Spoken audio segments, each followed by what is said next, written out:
Ahmedabad Indore national highway number 47 પર હવે દાહોદ પોલીસની હાઈ રિઝોલ્યુશન ડ્રોન કેમેરાના મદદથી નજર રાખશે. દાહોદ જિલ્લામાં સુરક્ષાને લઈને દાહોદ પોલીસ દ્વારા સતત અવનવા પ્રયોગો હાથ ધર્યા છે અને એમાં દાહોદ પોલીસને સફળતા મળતી હશે.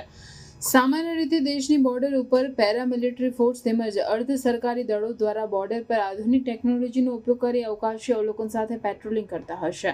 ડ્રોન કેમેરાની મદદથી પેટ્રોલિંગ હાથ ધરાતું હશે. તેવી જ રીતે હવે મધ્ય ગુજરાતના આદિવાસી બાહુલ્ય વસ્તી ધરાવતા દાહોદ જિલ્લામાંથી પસાર થતા Ahmedabad Indore national highway number 47 પર હવે દાહોદ પોલીસની હાઈ રિઝોલ્યુશન ડ્રોન કેમેરાની મદદથી નજર રાખશે અને રાત્રે પેટ્રોલિંગ દરમિયાન ડ્રોન કેમેરાની મદદથી હાઈવે પરની તમામ ગતિવિધિ પર પોલીસ ચાંપતી નજર રાખશે. દાહોદ જિલ્લા પોલીસ વડાની નવી ટેકનિક અને ગુના શોધવાની નિષ્ઠાને કારણે વર્ષો પહેલા અસુરક્ષિત ગણાતું દાહોદનો આ હાઈવે વિસ્તાર હવે સૌથી સુરક્ષિત હાઈવેની શ્રેણીમાં સ્થાન પામી રહ્યો છે.